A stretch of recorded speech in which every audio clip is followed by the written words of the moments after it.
What's up, y'all? This your boy G the General, coming from the General's Report here at WRBR. We got Mr. Solomon Jones here. He's a world-renowned writer, novelist. He has about 8 books out, and with more to come. And hopefully, we can get to learn a little bit about him in this short interview. I hope you guys enjoy it. How you doing, Mr. Solomon? My name is Gary Nelson. Hey, Gary. The General, of course.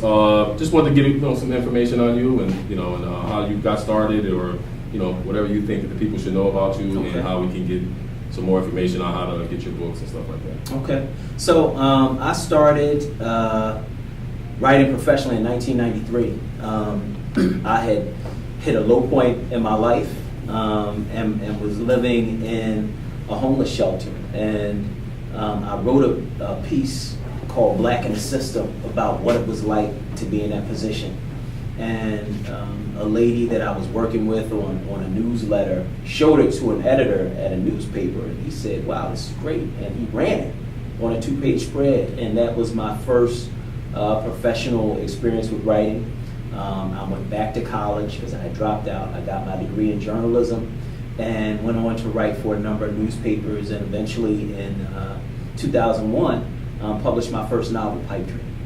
Okay, so I know the title. For me, I can probably understand and know what the book is about, but for others, what kind of... Pipe Dream is about 4 drug addicts running from the cops for a murder they did not commit.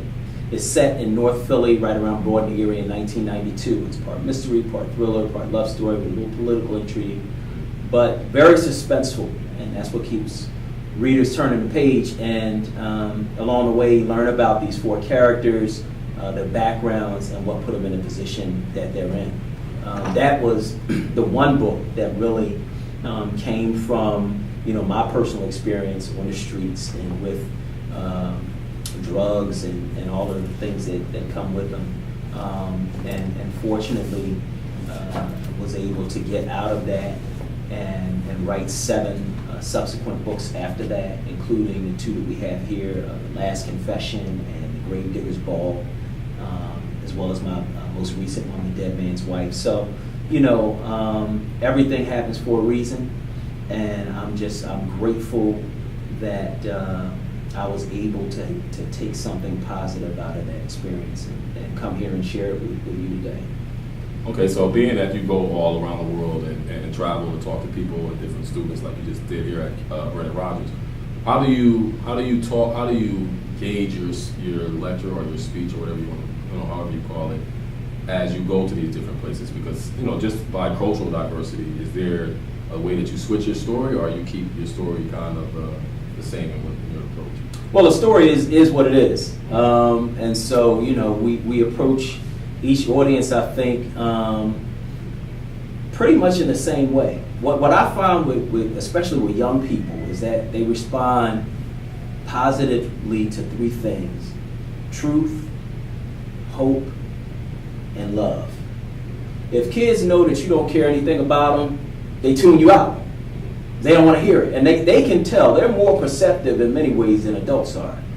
And if you provide them with some hope that no matter what is going on with you now, it's not always going to be that way, and that you can advance and you can do better and you can lead if you put into it what you need to put into it.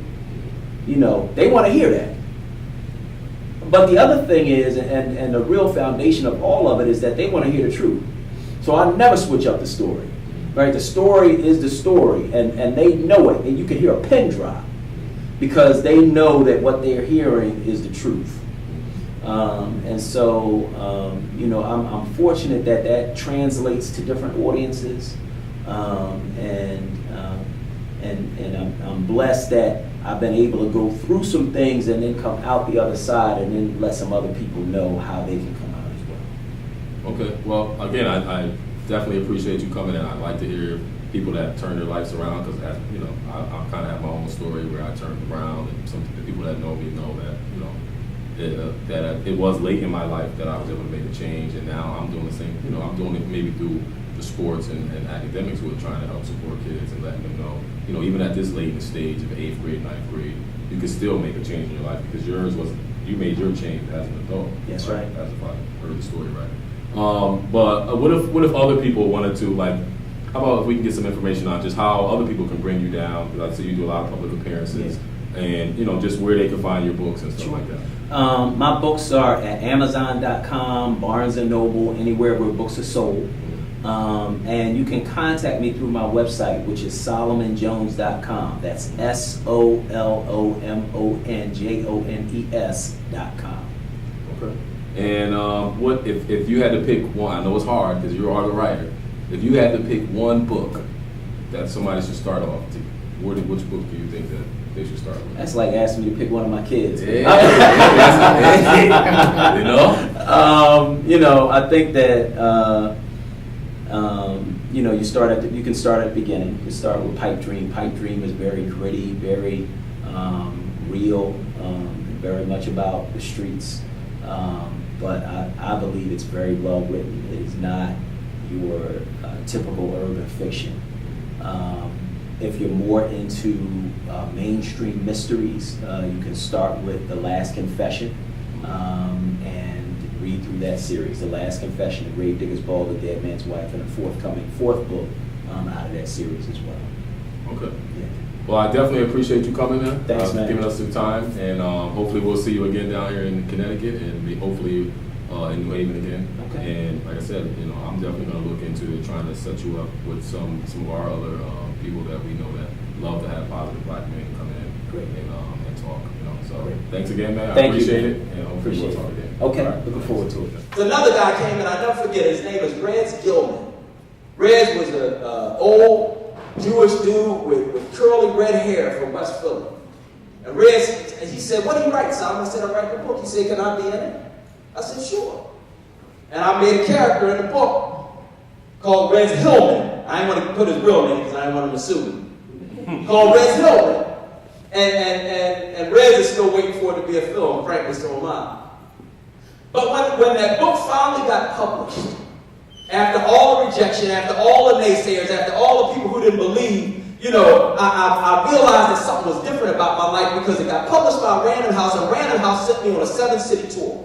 Now, mind you, when I started writing again, I was living in a homeless shelter, sleeping in bed number 65. But when Random House sent me on that tour, they sent me to 7 cities across America to sign autographs around this book.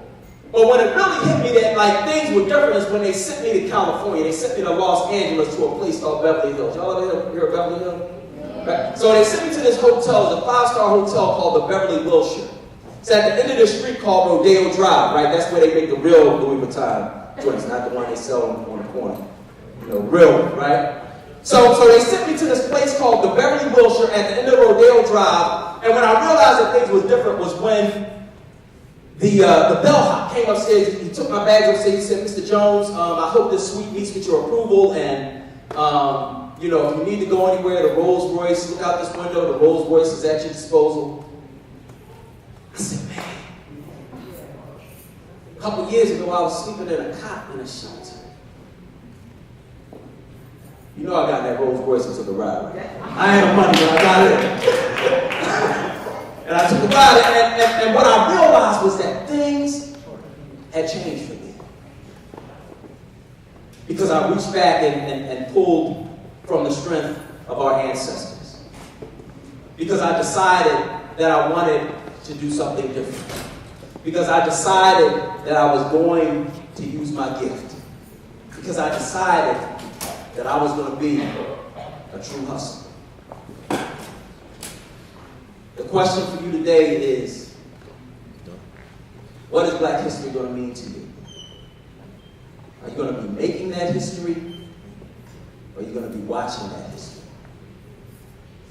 The choice is yours. Thanks.